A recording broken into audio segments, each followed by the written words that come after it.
No, obviously, it's a matter of great concern for all of us. What is happening, what Israel is doing in Gaza, it is a matter of great, and we strongly condemn it. The government of Pakistan has condemned it. It's reprehensible, and they should stop their barbarity immediately.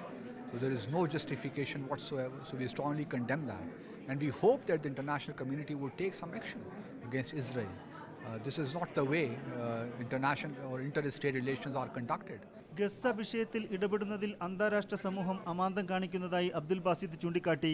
ഇങ്ങനെയല്ല രണ്ടു രാജ്യങ്ങൾക്കിടയിലെ വിഷയത്തിൽ ഇടപെടേണ്ടത്. ഇക്കാര്യത്തിൽ വളരെ ശക്തമായി തന്നെ പാകിസ്ഥാൻ സർക്കാർ പ്രതികരിച്ചു കഴിഞ്ഞു. പ്രശ്നം ഏറെ സങ്കീർണമാണെങ്കിലും ഇക്കാര്യത്തിൽ അടിയന്തരമായി ഇടപെട്ട് യുദ്ധത്തിന് അന്താരാഷ്ട്ര സമൂഹം അറുതിയുണ്ടാക്കുമെന്നാണ് തന്റെ പ്രതീക്ഷയെന്നും അദ്ദേഹം പറഞ്ഞു. പാകിസ്ഥാൻ ഹൈക്കമ്മീഷനിൽ ഇന്നലെ നടന്ന ഇഫ്താർ വിരുന്നിനിടെയാണ് അബ്ദുൽ ബാസിദ് മീഡിയ വണ്ണുമായി സംസാരിച്ചത്. ഇന്ത്യൻ രാഷ്ട്രീയ സാമൂഹിക സാംസ്കാരിക മേഖലകളിലെ പ്രമുഖർ ഇഫ്താറിൽ പങ്കെടുത്തു. റമദാന്റെ പുണ്യമാസം ഇന്ത്യയിലെയും പാകിസ്ഥാനിലെയും ജനങ്ങൾക്ക് സമാധാനം നൽകട്ടെ എന്നും അദ്ദേഹം ആശംസിച്ചു.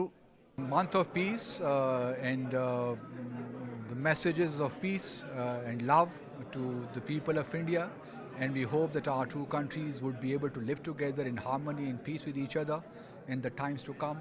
ഗസയിലെ ഇസ്രായേൽ നരമേധത്തിനെതിരെ അന്താരാഷ്ട്ര സമൂഹത്തെ ഉണർത്തുന്നതിനു വേണ്ടിയുള്ള എല്ലാ നീക്കങ്ങളും പാകിസ്ഥാന്റെ ഭാഗത്തുനിന്ന് ഉണ്ടാകുമെന്ന് പാക് ഹൈക്കമ്മീഷണർ പറഞ്ഞു. ക്യാമറമാൻ സനേജ് കുമാർ ബേപ്പൂരിനൊപ്പം എ റഷീദുദ്ദീൻ, മീഡിയ 1.